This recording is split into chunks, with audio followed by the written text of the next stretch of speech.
The game of tennis offers insights into an individual's character. Those who are polite in their conduct often exhibit similar behaviors in their personal lives. I once observed a player behave in an unkind manner during a match and subsequently abandon his family for the wife of another man. Marcus Fisher, who transitioned from football to tennis, plays with a competitive spirit. I can prevail over him by maintaining a strategic and consistent approach. Marcus's questionable line calls always favor him, which makes him eager to play me to avoid losing to a competitor of smaller stature. Despite my own stature being above average for the sport, Marcus's 6 feet 3 inches and 75 pounds advantage makes me seem tiny in comparison. As a result, avoiding Marcus is challenging, particularly given that we both reside in the same North Atlanta neighborhood. Atlanta boasts a robust tennis community, and I am fortunate to play with exceptional individuals such as my mixed doubles partner, Elmer Pennington. My wife, Holly, who teaches Pilates, facilitated our introduction. While Holly is not a tennis enthusiast, she recognized the need for a partner for Elmer. We have been playing together for approximately a year. Today's match was held at a club. The match was held in Stone Mountain, so I offered to drive Alma, given the potential for congestion on Saturday. We departed 45 minutes earlier than usual, and as we exited her residence, I was struck once more by her single status. She had lost her husband in a vehicular accident 3 years prior, after which she joined Holly's Pilates class and resumed her participation in tennis. She has since become a physically fit and attractive woman. Despite being in her early 30s, she frequently asserts that she has not yet encountered the ideal partner. Upon her arrival, she was greeted with a cheerful "Hey, Elmer." She exuded confidence as we discussed our strategy. However, our conversation was abruptly interrupted by a phone call. Our opponent informed me that a rainstorm had caused the courts to become unplayable. The courts were rendered unplayable, necessitating a rescheduling of the game. Elmer appeared disheartened. I proposed returning to our club to engage in practice, with the hope of finding a suitable opponent. As we approached Eden Point, I took a detour to my residence to retrieve the check for the club dues. Upon parking, I hastened inside, certain of the location of the check. As I proceeded down the hallway, I became aware of unexpected sounds emanating from the master bedroom.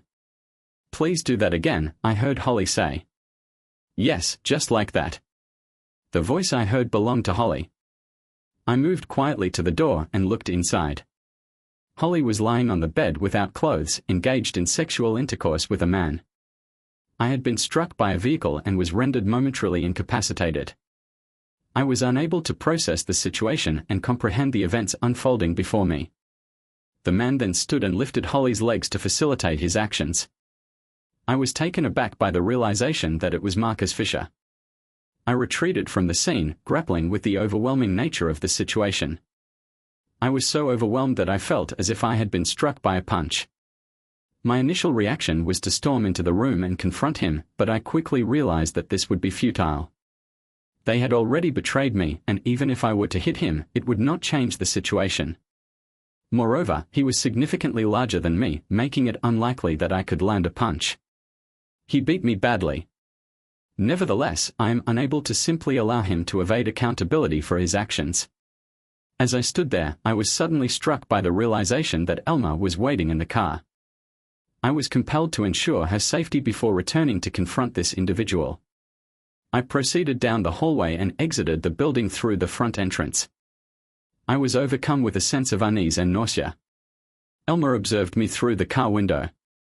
I was visibly distressed, so I quickly got into the driver's seat and started the car. Elma inquired about my well-being, and I was unable to respond verbally. I gripped the steering wheel tightly and drove to her residence. After parking, I muttered that I was unable to participate in the activity scheduled for that day. Elma expressed concern and inquired about the cause of my distress when I remained silent. She turned off the ignition, took the keys, and insisted I come inside and explain.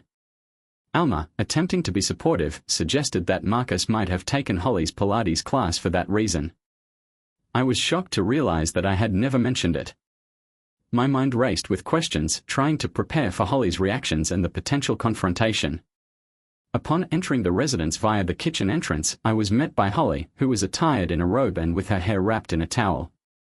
She inquired as to the reason for my early return, the outcome of the sporting event, and the inclement weather that had prevented her from participating. I responded curtly, expressing my regret that she had not been able to play. In response, she stated, "I bet Alma." I was disconcerted. I maintained eye contact, avoiding any form of small talk. The rain delay was announced shortly after we left. I spoke softly, yet her expression remained unchanged, even though she blinked. I returned to the house, my heart racing. "I saw you and Marcus together." Holly's reaction was notably absent of any emotional response. As anticipated, she apologized, stating that she was sorry I had to see that. I was taken aback by her calm demeanor. I asked her, "Is that all you can say?" She replied, "I'm cheating on you, and all you can say is you're sorry." I observed her engaging in an intimate encounter with another individual. I demanded, "How long has this been going on? Do you even have an explanation?" She crossed her arms, indicating a lack of emotion, and sighed deeply. "Sit down, Michael," she said, pointing to the breakfast table. "I'd rather stand." "I'd prefer to remain standing," I replied, irritated. "Do as you wish," she said, taking a seat.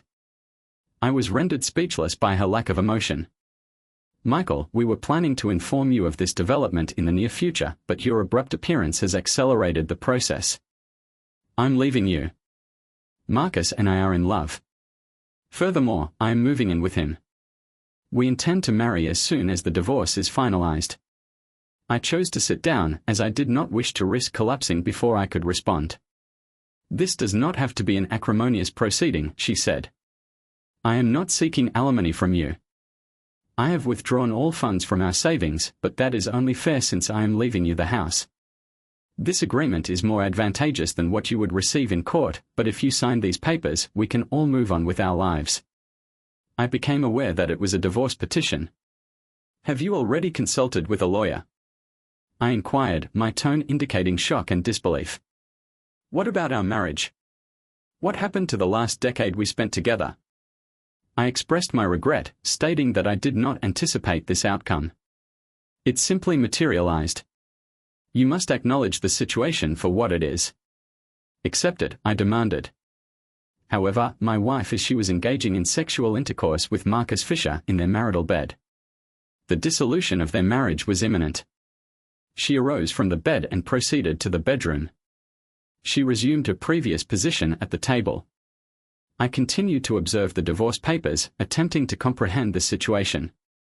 If someone had inquired about my marital status this morning, I would have replied that I was still married to my wife and that our marriage was satisfactory. However, I have since learned that she is leaving me for another man, which has come as a great surprise. I overheard a conversation on a cellular telephone, during which the other party expressed their understanding of the situation. She returned, attired and carrying an overnight bag and a makeup kit. "In light of your insistence, I will not be staying here tonight. Marcus will be coming to pick me up. I will return on Monday to retrieve the remainder of my belongings." "You are leaving abruptly." I concurred. "I am experiencing a sense of bitterness. What should I inform our acquaintances?" She exhaled. "Michael, Marcus, and I have not engaged in any wrongdoing, and we have no intention of concealing our actions. We will continue to participate in our social activities. In fact, we will likely be present at the Eden Point reception tomorrow night. There is no need for you to divulge any information, as they will inevitably become aware of the situation." In due course, I heard a horn beep outside. Holly glanced out the window and informed me that Marcus was here. She then stated that she was leaving, before closing the door. She briefly looked back at me, and I signed the necessary papers. "Michael, the sooner you complete this task, the better it will be for everyone." She then departed, and I was jolted back to reality by the sound of my cell phone ringing. I responded promptly, although I believe I was anticipating Holly's voice. It was Elma calling. "How are you coping, Michael?" I replied that I was not doing well. She then informed me that Holly had left me. I was shocked to hear this. "How did you discover this information?" I apologized. She replied that she was upset. "Marcus has been boasting about it at the clubhouse." "The clubhouse?" I was disconcerted to learn that it had already become common knowledge. I had sought refuge within the confines of my residence, attempting to evade the realities of my situation. I was under the impression that our marriage was progressing smoothly. I had secured a lucrative position in Atlanta, while Holly had embarked upon a career as an aerobic instructor following years of financial planning. We had purchased a residence in Eden Point, and I had assumed that we were content. I received promotions, and Holly commenced a thriving patty studio. We cultivated friendships and planned to start a family. Our intimate life had slowed, which I attributed to our hectic schedules.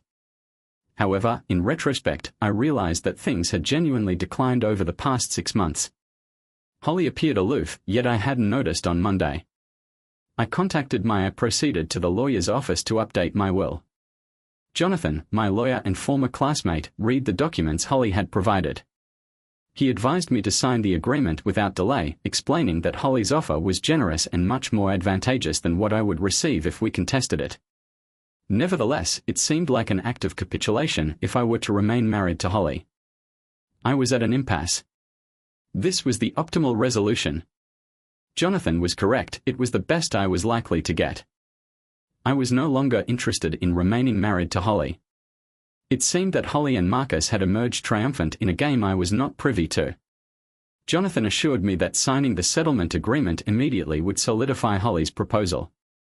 In the event that she had second thoughts, I would still have 30 days to cancel the divorce.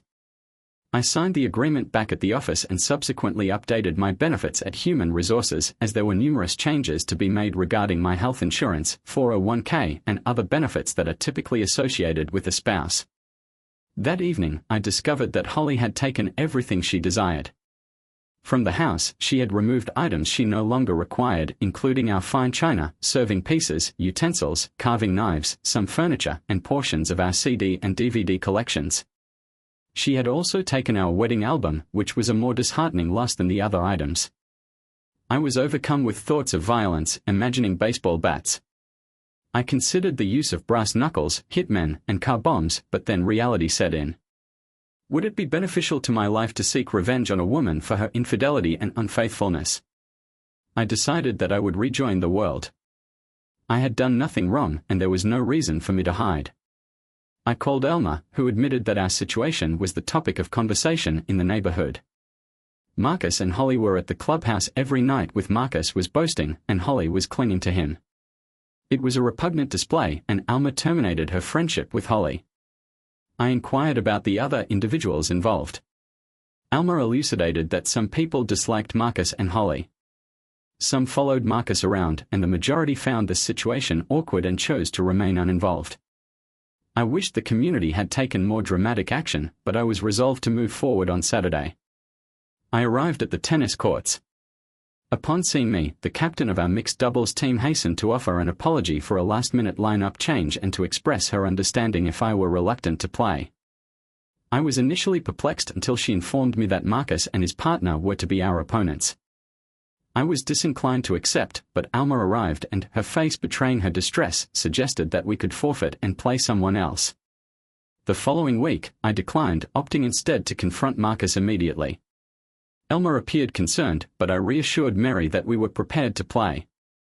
The match proved to be a significant challenge.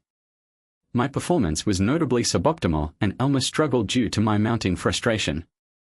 Marcus exhibited exceptional skill, executing powerful shots and taunting me throughout the match. His remarks about my weak shots and jabs about my wife further intensified my anger. The match attracted a considerable number of spectators, and I observed Holly by the fence. She appeared to cringe at some of Marcus's remarks but did not look at me. At one point, I served a relatively weak second serve, which Marcus fired directly at Elma, striking her shoulder. I attempted to confront him, but Elma intervened, asserting that it was merely part of the game. I glared at Marcus as he feigned adjusting his shoelace, experiencing a sense of frustration. The final score was 6-26, which I considered to be a humiliating loss. As I walked to the net to shake hands, I gritted my teeth. Marcus's partner apologized for his behavior, but Marcus ignored the handshake and stated that the match had been enjoyable. He then kissed Holly over the fence. Elma quickly grabbed my arm, sensing my anger. Marcus was attempting to provoke me, Michael. I should not allow him to do so. I was determined not to allow their actions to affect me and to devise a strategy to counter their tactics. As I lay on the bed, I recalled the advice of my former tennis coach to exploit one's opponent's weaknesses. I recognized that this approach might be challenging to apply in my situation. However, I was convinced that if it proved effective, it would be worth the investment. The following morning at work, I had a potential solution. I was aware that it might require significant financial resources, but I was confident that if it succeeded, it would be a worthwhile investment. Around mid-morning, I made the call. I extended an invitation to our top salesperson, Jerry, for a luncheon meeting. I inquired as to whether he had ever utilized the services of an escort for personal reasons. Initially, he appeared perplexed and reminded me that such an action would be in contravention of company policy. I sought to clarify that this matter was not related to work but rather a personal issue.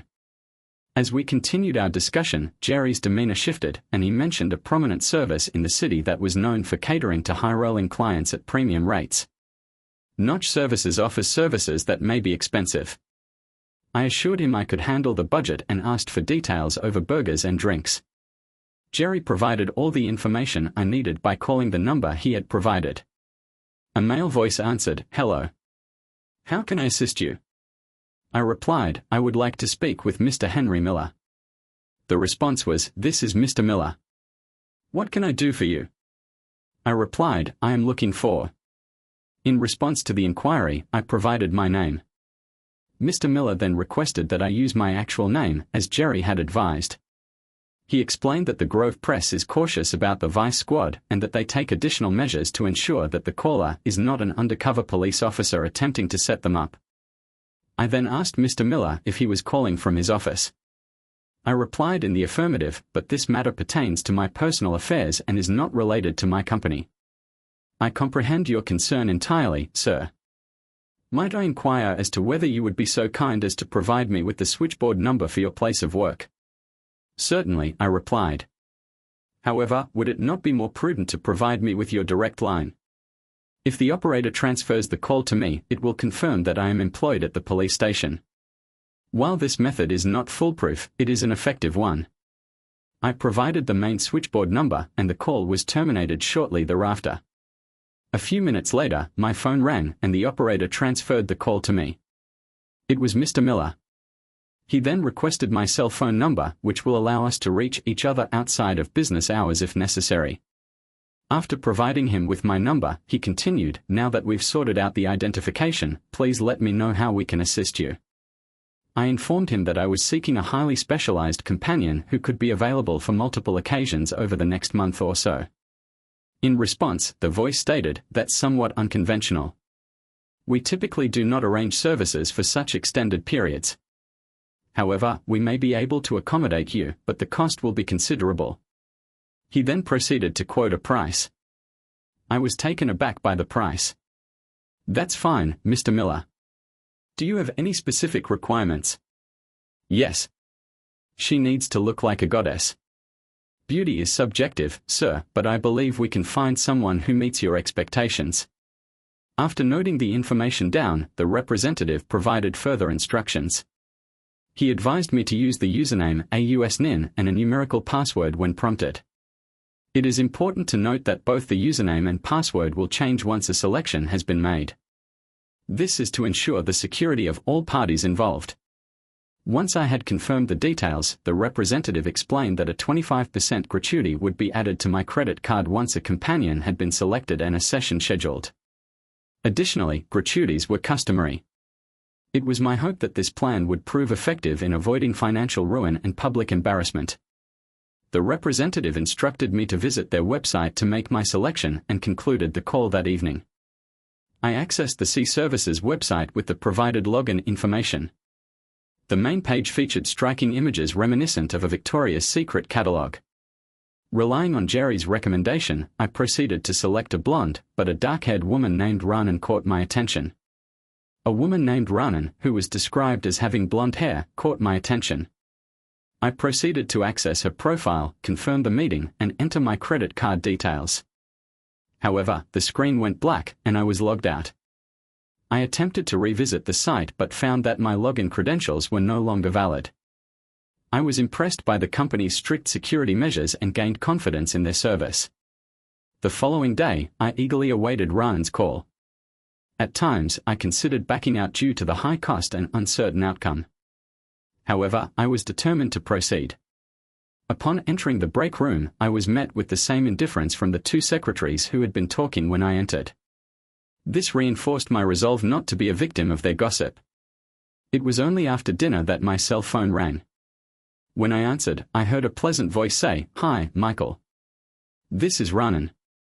I'm excited about meeting you." I suggested we meet for dinner to discuss my request. The restaurant was crowded, yet it seemed to fit my needs perfectly when she walked in. It felt as though all eyes were on her. She approached with confidence, shook my hand, and introduced herself. Her presence was stunning, making me stare in awe. She then chuckled and asked how she looked. Her dark eyes, high cheekbones, full lips, and athletic yet feminine figure were mesmerizing. Ryan smiled, breaking the silence.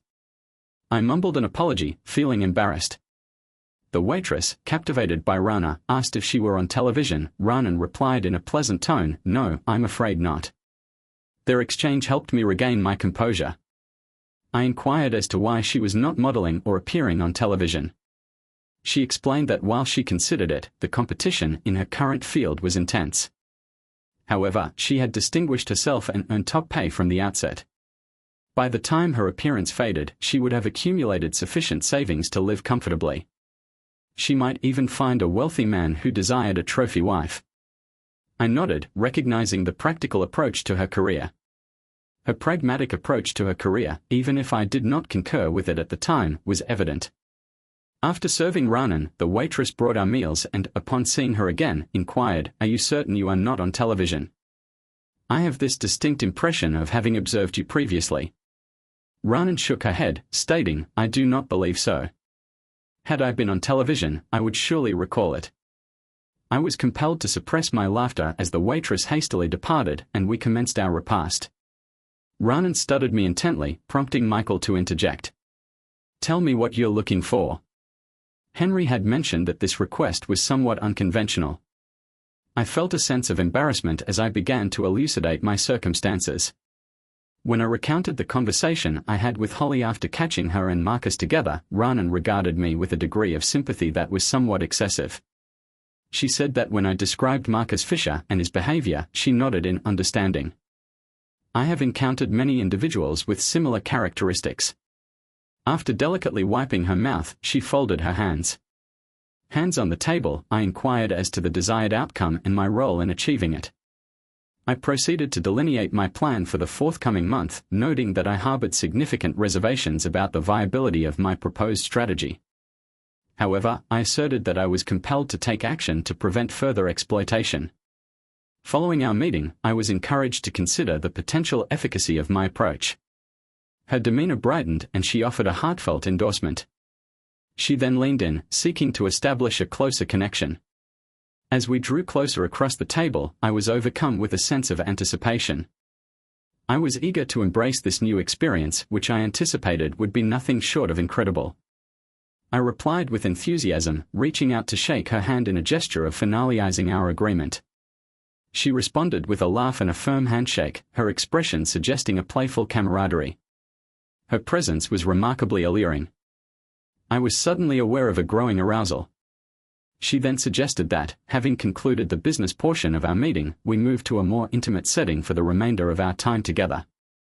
My mouth became dry and I was compelled to take a sip of water before responding. I replied in the negative, stating that tonight was solely intended for us to become better acquainted. In response, she gave me a playful smile and asked, "Do you find me attractive?" I stammered, "I do find you attractive, but I'm trying to stay focused on what we are here for. It's better if we don't mix things up, but I do have extra for you." I slid an envelope filled with cash across the table and she took it. With a serious expression, she placed it in her purse. Then, she altered her stance and her seductive aura seemed to fade. "I think I understand, Michael," she said, tilting her head slightly. "You're quite an interesting man. I'm looking forward to our little adventure with that." She then got up and left, leaving me alone in the booth. I experienced a sense of depletion, though I was unsure why. Phase 1 of Operation Honey Trap was scheduled to commence on Saturday, shortly after noon. The weather in Atlanta was already becoming noticeably warmer, and I anticipated a considerable gathering at the Eden Point pool. However, I was apprehensive about whether Ran would attend. A BMW Z4 arrived at my residence. She arrived at my driveway just after noon with a small bag. Upon noticing my raised eyebrows, she said, "My swimwear." She then looked around and smiled. "This is suburbia. Do you like it here?" I frowned. "I used to, but not so much lately." She patted my cheek and said, "We are going to change that." We then parted ways at the clubhouse to head to the locker rooms. We proceeded to change into our swimsuits as planned. I emerged from the changing area first and set up 2 lounge chairs next to a table with an umbrella. As I was settling in, I noticed Marcus walking toward me. He greeted me with a cheerful, "Well, Michael," and inquired as to why I was at the pool that day. I informed him that I had expected to see him taking a lesson from the professional tennis player. Despite my awareness that Marcus was attempting to provoke me, I maintained a composed response. I informed him that my intention was to relax by the poolside and enjoy the sun, rather than engage in competitive tennis. However, Marcus was not prepared to accept this explanation. He proceeded to inquire about my relationship status, suggesting that I had a girlfriend with whom I wished to meet. Our interaction was becoming increasingly audible to those around us. I was aware of the attention from people nearby, but that did not trouble me. It seemed that Marcus was fortunate in that he was about to meet the object of my attention. I indicated the entrance to the women's locker room, and everyone fell silent as she ran and approached us. I had anticipated that she would be wearing a bikini, but she surprised me with a one-piece swimsuit. It was made from the shiny silvery material that caught the sunlight, drew the attention of all present. The clicking of her stiletto-heeled slippers made me realize how stunning her legs, calves, and figure looked as she got closer. I pulled my eyes away from her legs to focus on her swimsuit, which seemed to be made of the thinnest material I had ever seen. I observed her clinging to every curve of her body, and it was evident that her swimsuit was so sheer that it appeared to be painted on her. She reached out, hooked her arm through mine, pressed her chest against my bicep, and kissed me on the cheek. She then addressed Marcus, inquiring about his acquaintance, Michael. I was able to catch sight of him. Marcus's jaw dropped in astonishment as he took in Ranan's appearance. I introduced them, stating, "Meet Marcus. This is my girlfriend, Ranan." His jaw snapped back up, and he quickly reached out to shake her hand. He then said, "Welcome to Eden Point. If you need anything, just let me know," with a flourish and a sweet smile. Ranan responded, "Oh, that's so kind." She then turned to me and inquired, "Is everyone here as friendly as Marcus?" "No," I replied, "Marcus is one of a kind." She flashed another smile at Marcus. "Thank you for making me feel so welcome," she said, when he didn't immediately move. "You can let go," she gently added. Embarrassed, he stammered, "Oh well, I need to head out." "I hope to see more of you, Ranan. I hope to see you around." He then awkwardly walked back to the other side of the pool, glancing over his shoulder repeatedly. I looked in that direction and noticed Holly sitting with her arms crossed, looking displeased. Rana and I proceeded to settle into our respective lounge chairs. She took my hand and pulled me closer to whisper, "I believe that went rather well." I squeezed her hand and informed her that she had performed admirably. She then bestowed upon me a brief kiss on the lips, which I understood to be a gesture of friendship, despite the prolonged duration of the contact. She then proceeded to assume a prone position on the lounge chair and requested Michael to apply sunscreen on her. I was subsequently aware of some disapproving murmurs emanating from nearby. Over the subsequent hours, it appeared that every individual at the pool made a point of passing by and inspecting my new girlfriend. I am convinced that all the male members of subsequently my tennis team arrived, and I ensured that I introduced them to Rana. She responded to each introduction with composure, conversing as though she had already established connections with all the individuals present. I leaned in and suggested that she might have been better suited to a career in politics. She simply smiled and winked at me. "In my line of work, I'm just one step away," she replied. I responded with a hearty laugh as the commotion subsided. Rhiannon drew nearer to me, inquiring which woman I was referring to. I immediately recognized the individual in question and indicated Holly's location across the pool. "Excellent," she replied. "I will handle this." She proceeded to walk with a rhythmic gait, clicking her high-heeled mules, and made her way over to Holly. She removed her footwear and performed a graceful dive into the shallow end. Upon surfacing, she tilted her head back and then flipped it forward, sending her hair into a magnificent spray. I was captivated.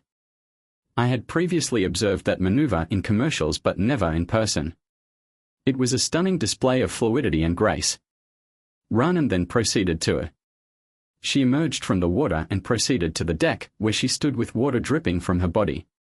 She brushed her hair back, accentuating her cleavage, then donned her mules once more, increasing her height by 4 inches. She then walked back towards me, her movements drawing my attention. I was so transfixed that I did not immediately turn my gaze from Rhiannon to Holly, who was.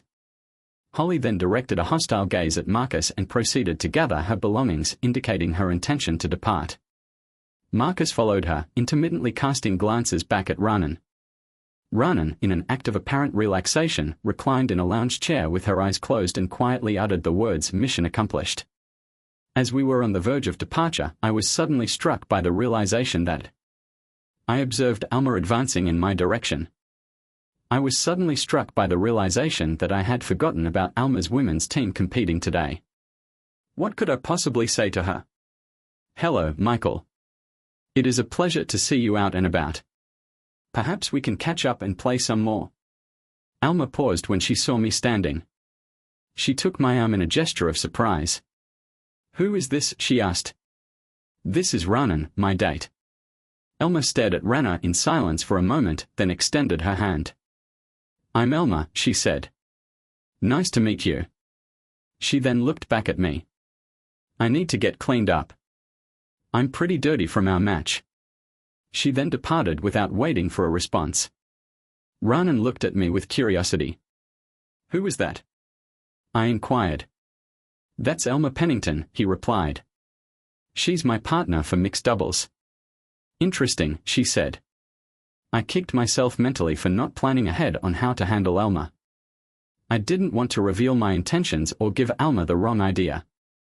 This was frustrating. Soon after, Rana and I decided to call it a day. I felt like a. Upon exiting the pool area, it became evident that our objectives had been accomplished.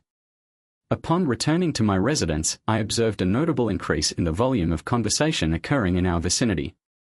I permitted Ren to utilize the shower while I proceeded to dry off and engage in introspection. In addition to the unanticipated encounter with Elma, the afternoon had unfolded in a manner that surpassed my expectations. I demonstrated to Holly that I was not going to dwell on our separation. Furthermore, I exhibited that I had progressed to a more advantageous relationship. I allowed her to dwell on this for a period of time.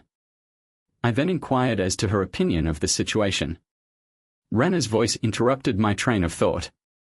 I turned to see her wrapped in a bath towel.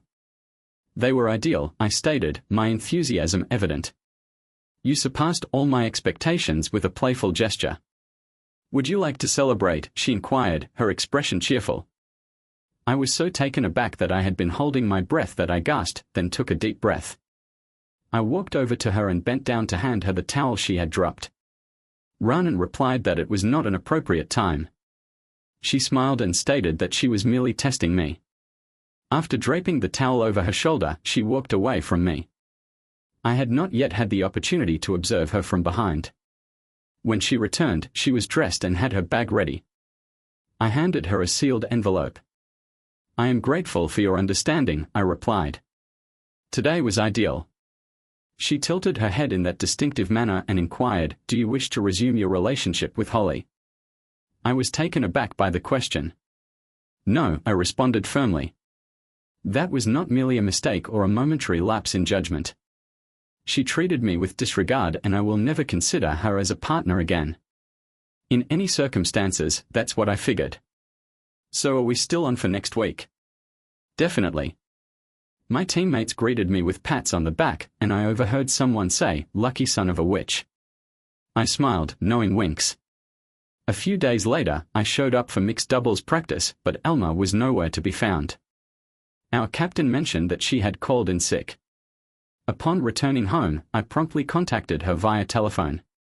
"Are you feeling well, Elma?" I inquired. "It is rather unusual for you to be unwell." "It is nothing serious," she replied. "It is merely a minor ailment that is currently circulating. Do you require anything?" I offered. "I would be happy to bring it to you." "No, thank you," she replied hastily. "It is preferable for you to refrain from coming over so as to avoid contracting this minor illness." "I understand," I replied, although I was somewhat reluctant to do so. "However, should you begin experiencing any significant deterioration in your condition, I request that you contact me immediately." "I am concerned about you," she replied. She gave a committed response and mentioned that she needed to rest, so I let her go. I was not pleased about it. Alma had always been so healthy and lively that it bothered me to think she might be unwell and that our encounter at the pool last Saturday might not have helped. I was still unsure about revealing my honey trap plan to her, fearing it might mess things up, but I hated the idea of Alma misunderstanding the situation. I hoped she would understand once it was all over. I thought the next phase of my plan was set for the upcoming weekend when the club was hosting. A potluck dinner was to be held, and Rihanna and I were to attend.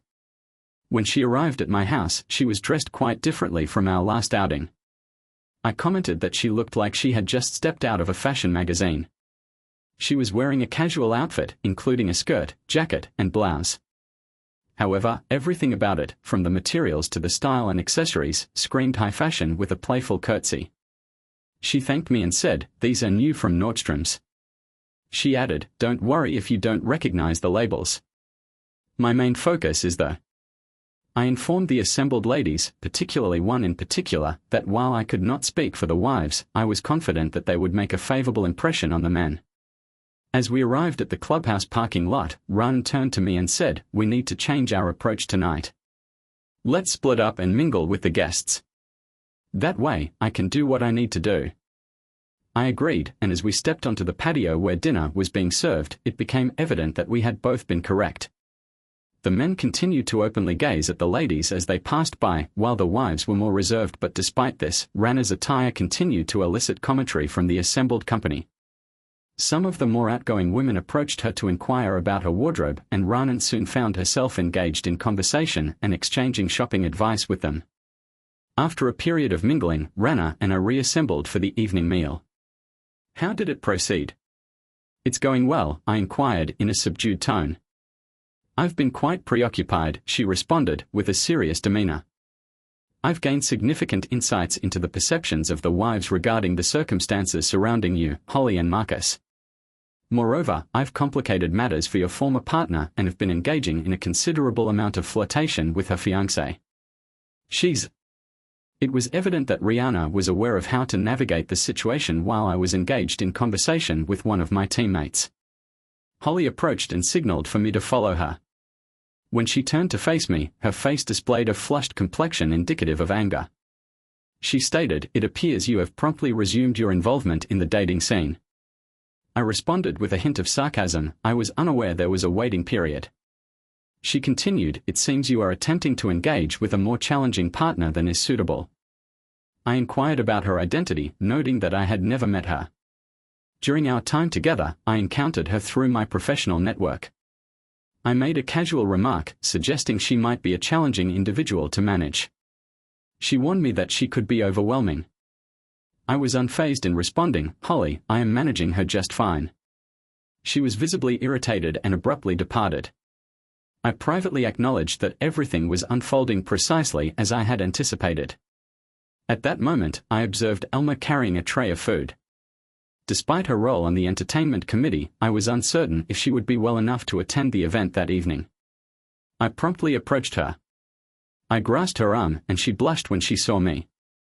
I expressed my gratification at her improved condition.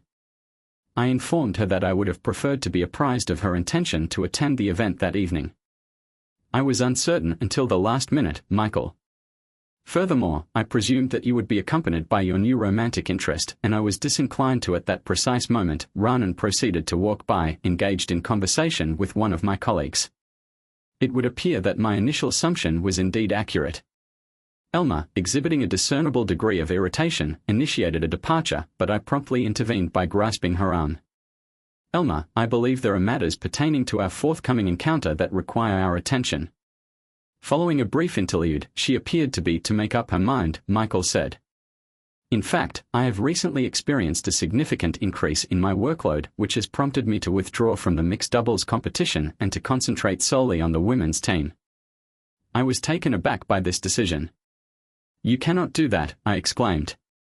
Who will be my partner now? Elma glanced past me, and I turned to see. Raanan was standing nearby. You will find someone, Michael, Elma said. Now, let me go. I need to get this food out. Once I released her, she walked away briskly. Raanan took my hand and guided me to an empty table.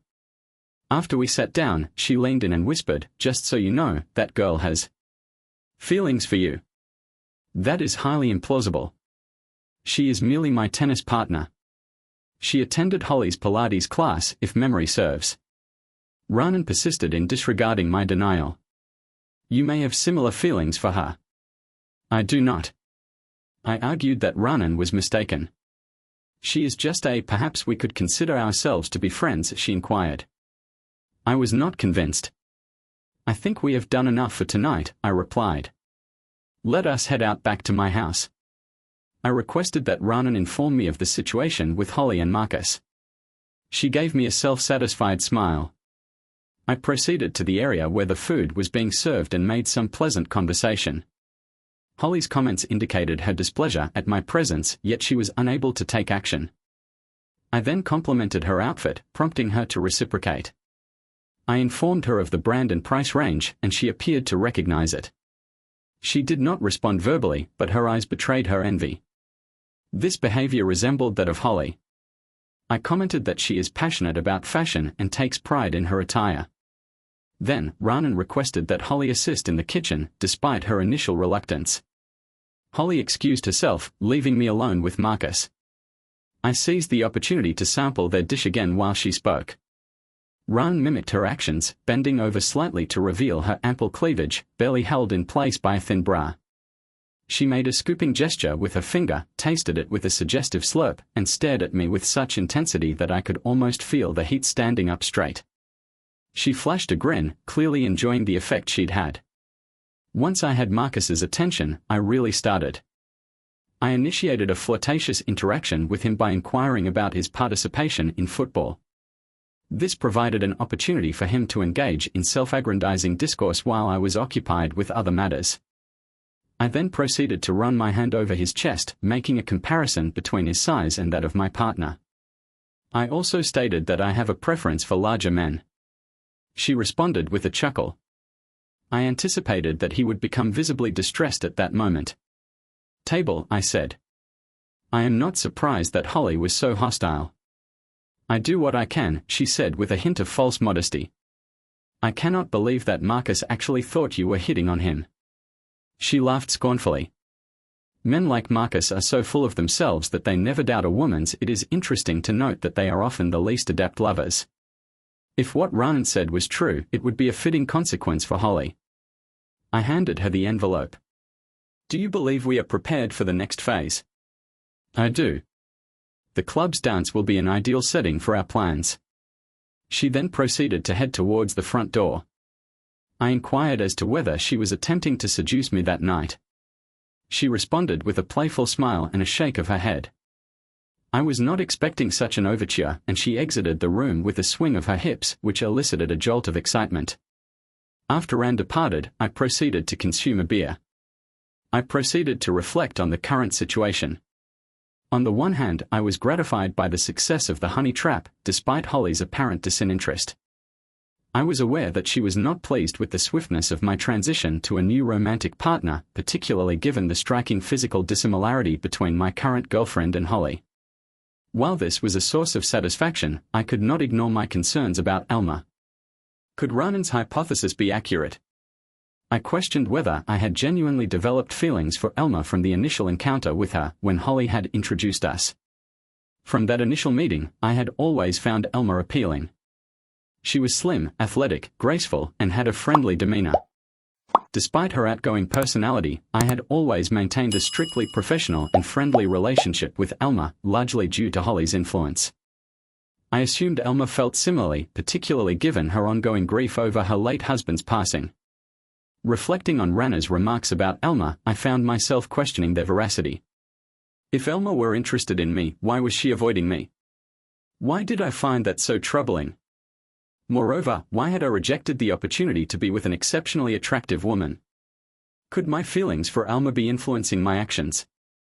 Eventually, I ceased attempting to discern the answers. I attempted to discern the solution and retired for the evening. Even though I possessed the requisite knowledge, I was uncertain as to the subsequent course of action. I resolved to adhere to the plan I had initiated and maintain my focus. The annual spring dance at the club constituted a significant event, consistently attracting a considerable number of attendees. The women typically made a point of dressing up for the occasion, while the men exhibited reluctance in donning sports coats and, on occasion, even ties. I was hopeful that Marcus and Marlene would make an appearance. I had provided Rihanna with a detailed briefing on the anticipated proceedings, and I was anticipating observing her ensemble for the occasion. To my surprise and disappointment, she arrived in jeans and a t-shirt.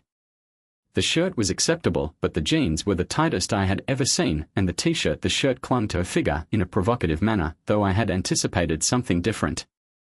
Her expression indicated that she was aware of my expectations, as she lightly patted my face as she brushed past. I had not anticipated the risk of damaging my dress by driving over there. "I will be ready soon if you allow me to use your bedroom for a brief period." Having already donned my sports coat and slacks, I was visibly restless in the den while she completed her change of attire. The atmosphere was reminiscent of an established married couple.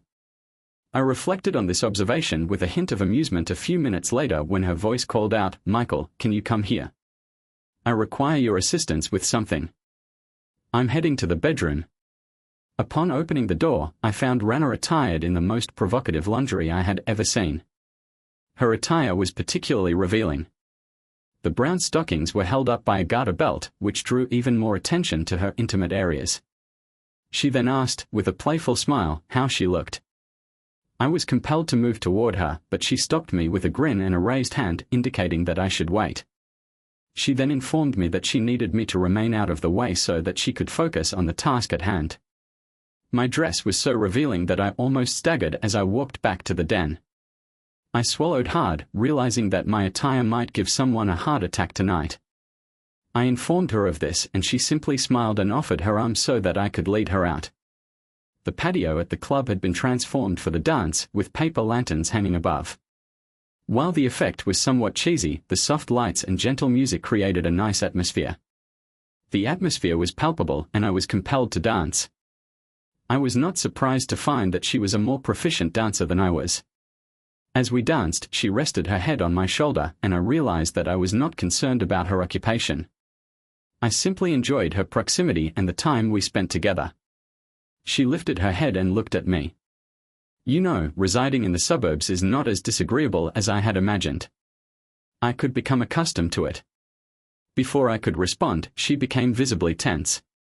I perceived that trouble was imminent and turned just in time to see Marcus Fisher approaching with an evidently reluctant Holly. "Hello, Rana, hello Michael," he called out loudly. "I'm glad to see you here tonight. How about swapping partners for a dance or two?" I agreed, and he promptly led Rana away, leaving me with an obviously uneasy Holly. I extended my arms in invitation. She agreed to accompany him for a dance, albeit reluctantly. As a new song began, they began to dance. It was a peculiar experience. Despite having been married to this woman for a decade, he felt only a strong urge to make her feel the pain she had caused him. Was their marriage truly that bad? He inquired, and she sighed, replying in the negative. They had shared some good times, but eventually, things had settled into a routine, and he had lost interest in the relationship. Over the course of several years, we shared a number of positive experiences. However, as time passed, our relationship gradually became routine, and I began to lose interest in it. The advent of Marcus, who expressed a strong desire to be with me, led me to become deeply invested in the relationship.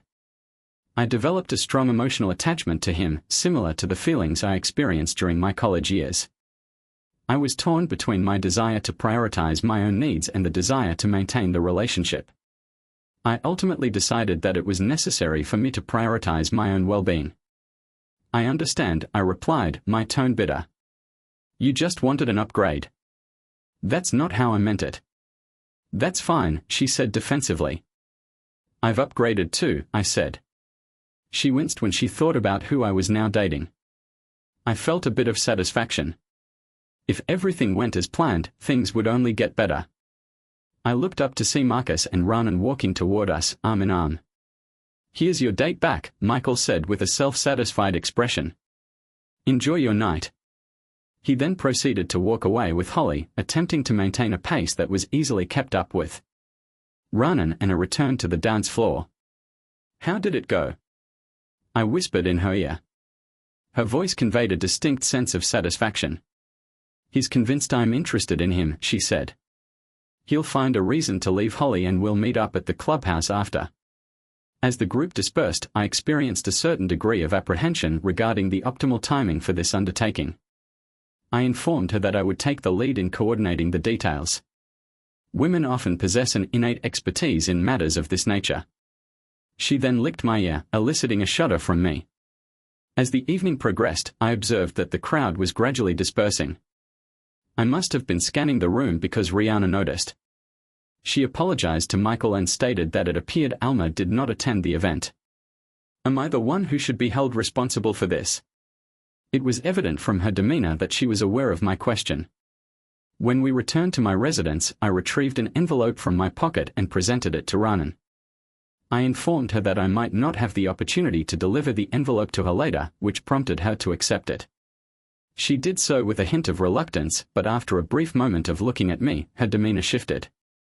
The confident and persuasive demeanor that I had observed previously was no longer evident. She stated that this has been the most unusual job she has ever had and that I am unlike any client she has worked with. She further commented that it has been somewhat frustrating at times, but that she has genuinely enjoyed it. When I initiated this plan of revenge, I was aware that I needed someone special. However, I had not anticipated that I would find someone like her. I suddenly leaned in and kissed her. She lingered for a few seconds before pulling away quickly. She blinked rapidly and stated, I need to avoid smudging my lipstick. She then looked at the watch on her wrist and said, it's almost time. We need to leave. Give me exactly 30 minutes. She then left, got into her car, and drove off. I stood there for a moment and made a decision.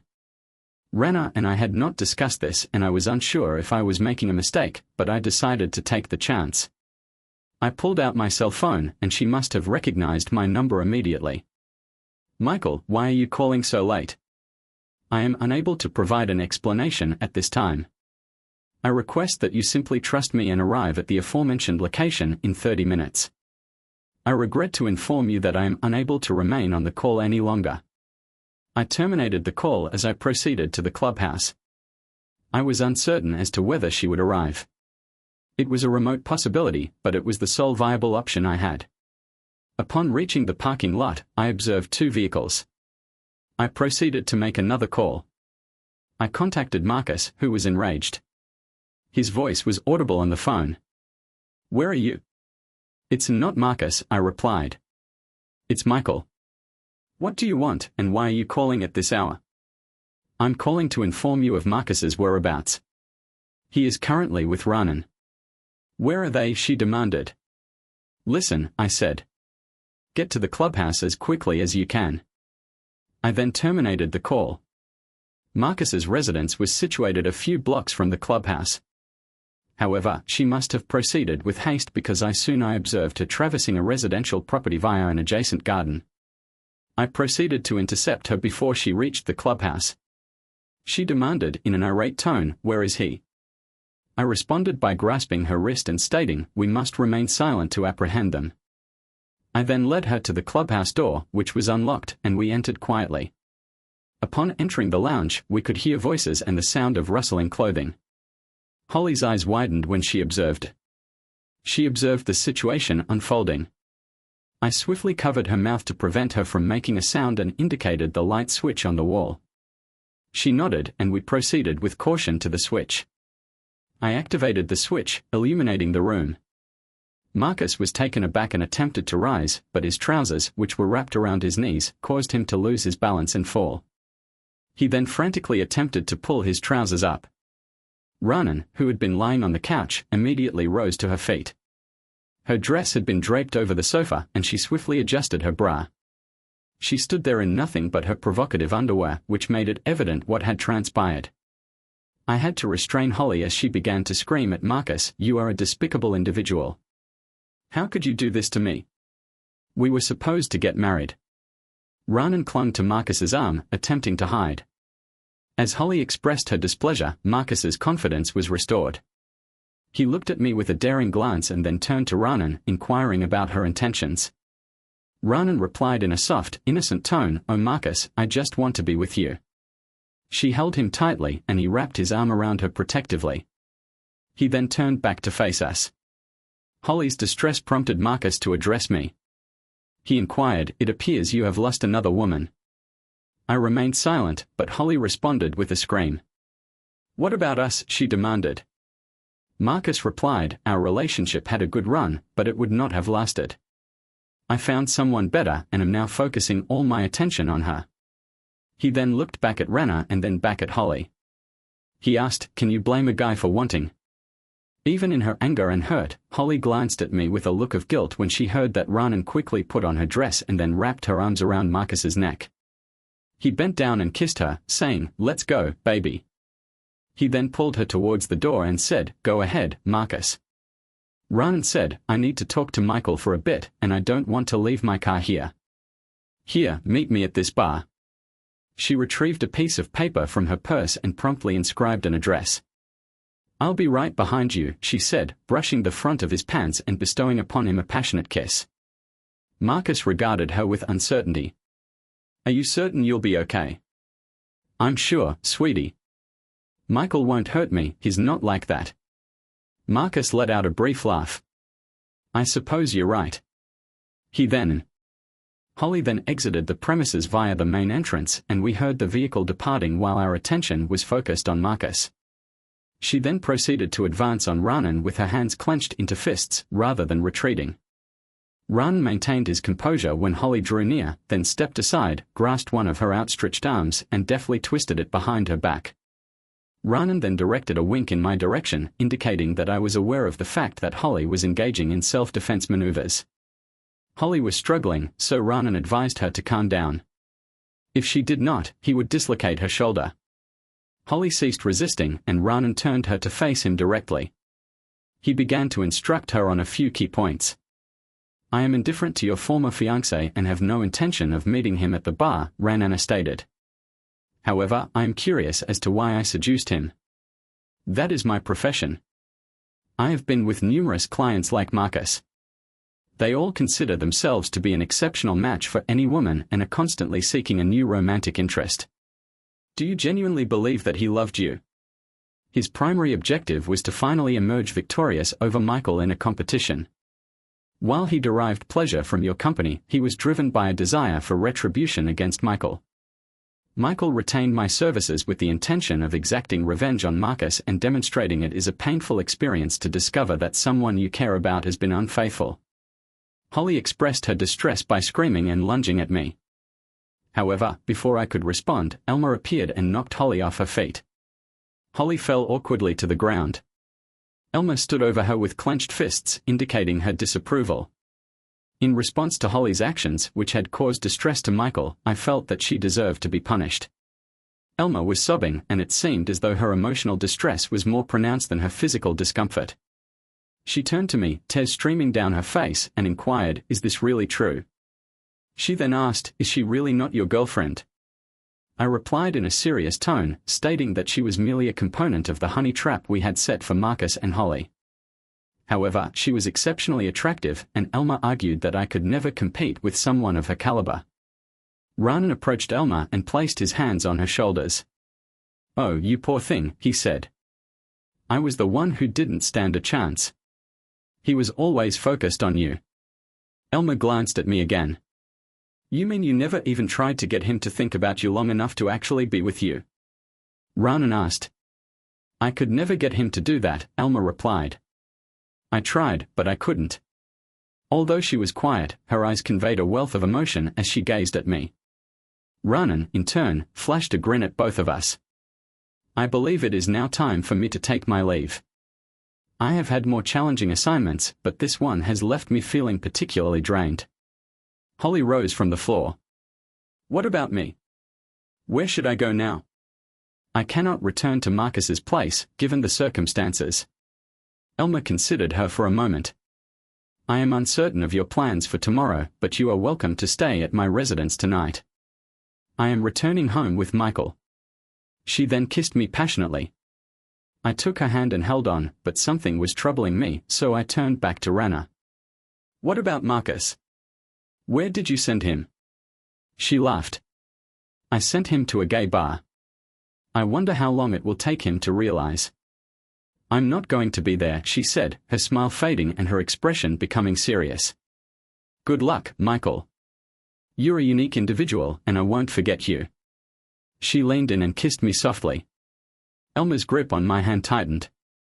Then Rana turned to Elma, her face becoming intense. You better treat him right, she said. Got it.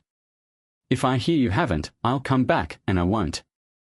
She did not accept my refusal. She responded with a look of intensity, which later appeared to me to be a display of sadness. She touched my cheek gently, but I do not believe I will be so fortunate in the future. She then reached into her purse and placed something in my hand. She said goodbye and then departed, her hips swaying in a graceful manner. I observed my hand and saw 4 unopened envelopes.